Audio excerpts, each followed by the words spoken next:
my people of the internet, man. Welcome back. This is Mind Strong. And today's topic, urban boundaries, man.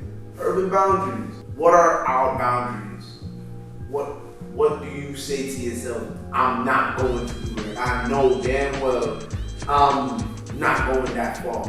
What would you say no to? What would you not accept? See, I feel like when I say our boundaries, when I say our, us, I take it as a collective. And even in respects of a relationship, we take so much from someone that we feel like is going to be in our life forever. They're going to be in our life forever. Oh my gosh, I love you, baby. I'm going to use you so much. But then you get cheated on.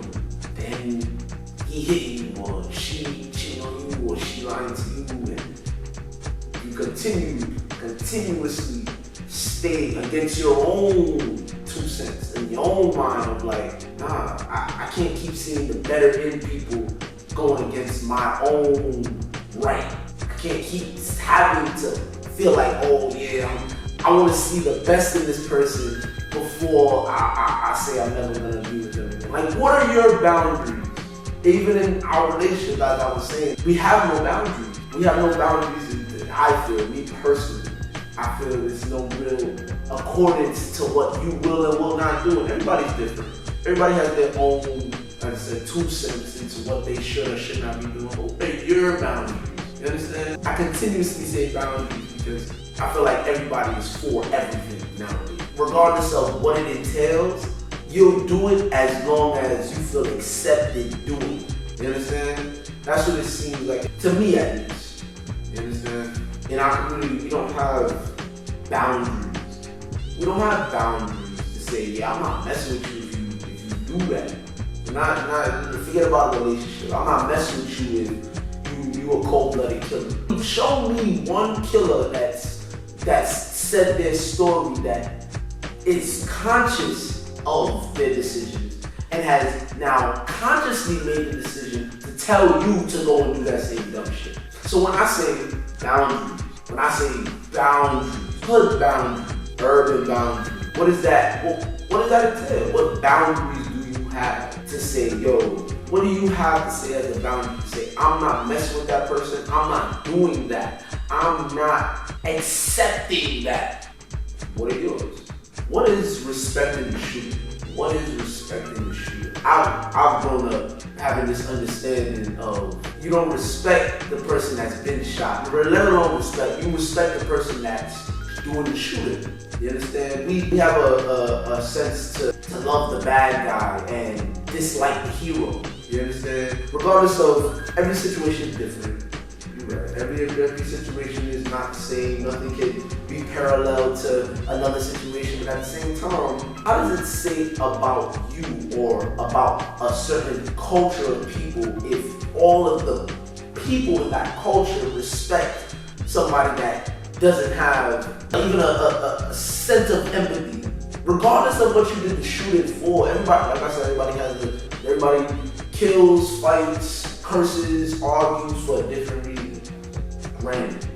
But in hindsight of you being the perpetrator, you being the robber, you being someone, the snitch even. You understand? We have an appreciation to where, oh, you did that because that's you, you know what I mean? That's you, no problem. But I'm still cool with you, yeah, boy, yeah. So, yo, that's normal for us to just not care about who that person really may be. And then we get mad, or people tend to get mad when that same person is the person that goes against your own boundaries. Because you got boundaries, but that person next to you don't. So now, when it's time to actually see who will not do something, they all for it. You're not with it. So now it becomes a problem. You understand?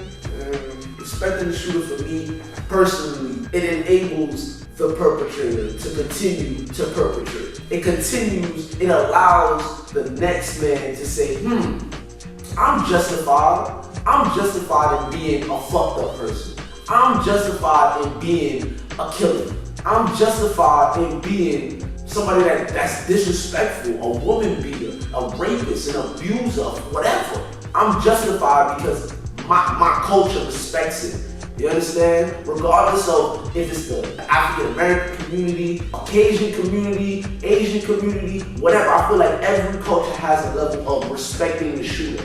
You understand? Because in certain cultures it's okay to abuse women. In other cultures it's looked at, rebuked. In other cultures it's okay to respect the shooter. In other cultures it's a whole bunch of finagle. You understand? But at the end of the day, what are your boundaries? What are your boundaries? What is your boundary in terms of respecting the shooter? Do you respect the shooter? What does that mean to you? You know what I mean? How many people around you would say, yeah, I respect the shooter? And why? Why do you respect the shooter? You know what I mean? What does that even mean? Understand? Think about it. What does that mean? What does that mean? Respect the shooter. Where do we get the respect the shooter mentality from? Like, where does that come from? Where did that just develop from? Because it wasn't prominent. It wasn't as prominent before my generation. You understand? Before my generation, it was cultivated. Now in my generation, and nobody knows how to fight. You beat somebody up, I'm coming back with a gun to deal with it in another way because I don't know how to fight. That's my generation. You feel me? Respecting that fact that I have a gun and I can shoot you is the only thing that I need to respect. Not the fact that you can't fight, not the fact that you started the affliction, not the fact that the situation could have been squashed without any sort of even fighting, but definitely not with a gun. You understand? Most situations don't need a gun. Most situations, I can guarantee you, don't even need fists. I can guarantee you. But where does that mentality come from? Where did that mentality develop? You understand? Me personally, I feel like it developed in jail. The mass incarceration rate of my community, you come out with a certain level or a certain mentality of jailhouse.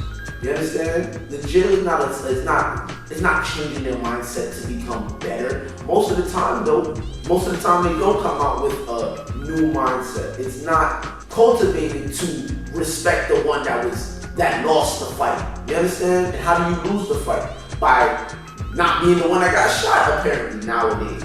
So we cultivated that, but now our fathers, our cousins, our uncles, whoever is coming back home now telling us we ain't respected unless we do certain things.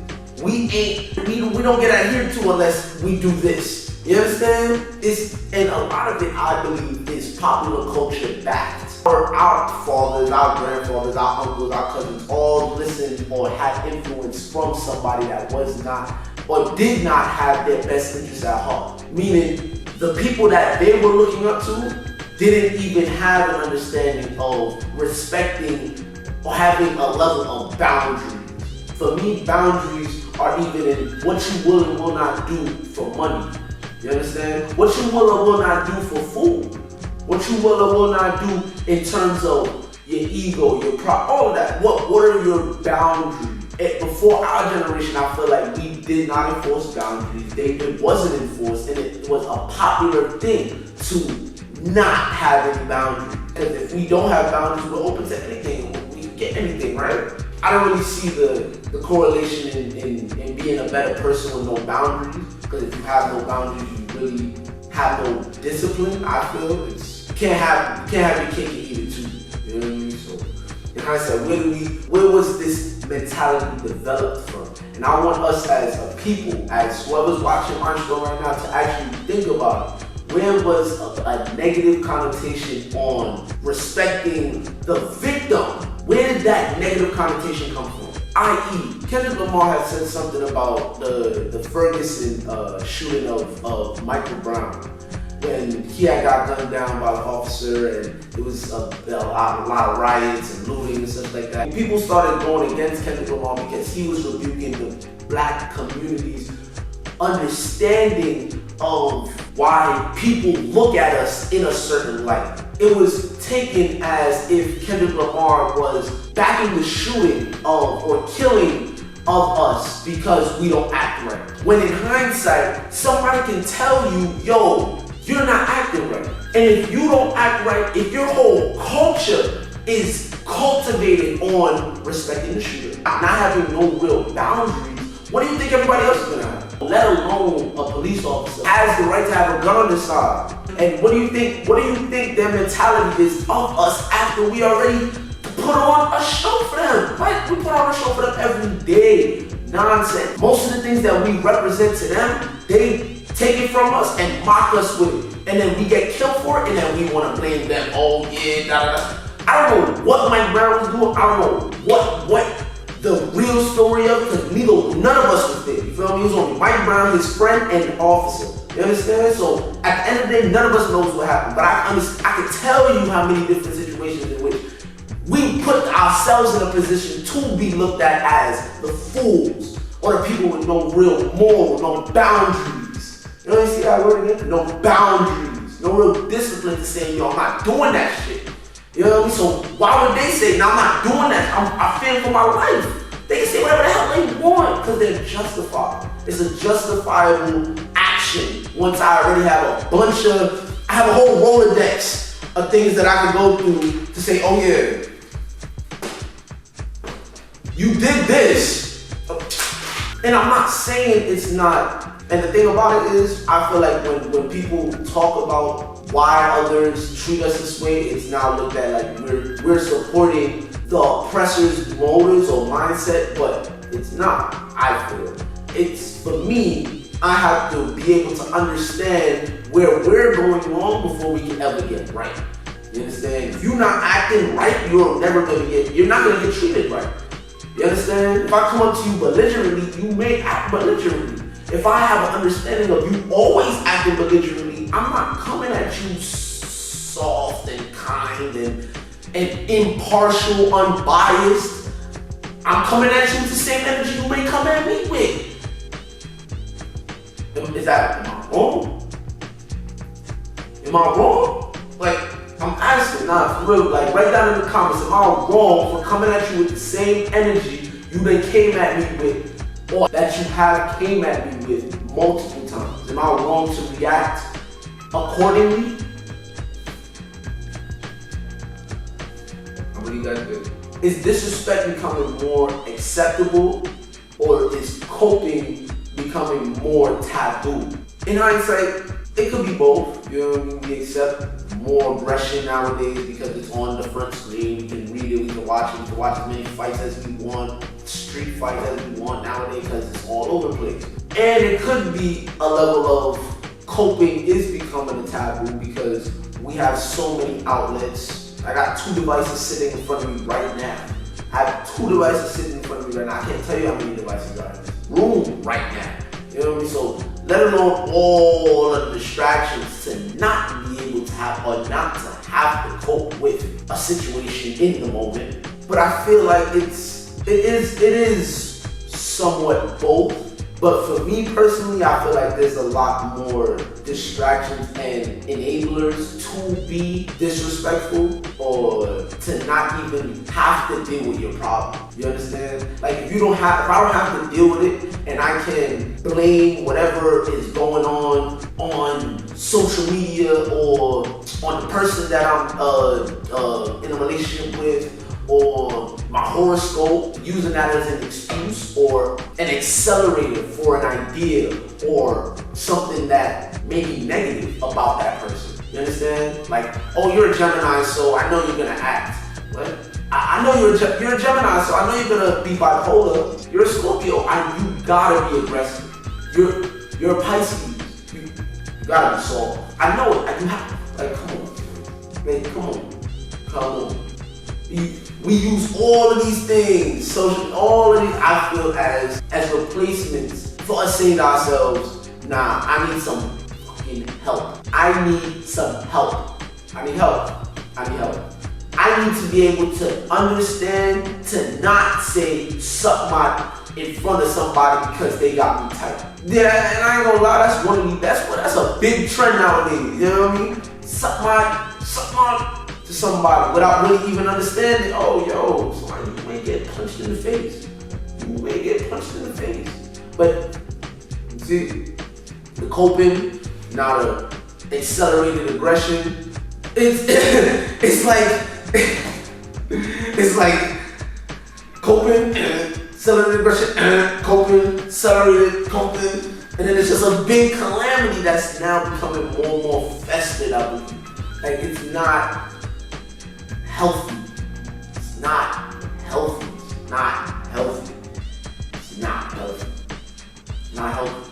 When I have to go back to the boundaries aspect now, because even in hindsight of your disrespect becoming advanced or your coping becoming taboo, like, there are boundaries for you to be able to set for yourself to enhance the coping or to decrease the aggression.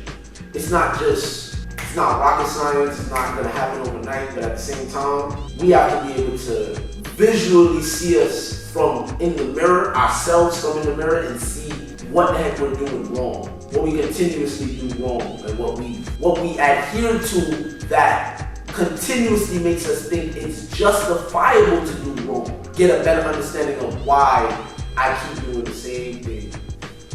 Understand? Do you respect the shooter? Do you as a human being? Now, I want you to be completely honest. I literally want your 2 cents in the comments about why you respect the shooter or why you may not respect the shooter. Like, I need that down in the comments because I want us to have a conversation about. I'm really curious about y'all 2 cents. So if you can, write that down in the comments. Next week, we're gonna have another special guest. I ain't even gonna sprinkle none of that thing there. There's no DP of the year, you heard? Yo, Mindstorm, episode 5, season 2, out.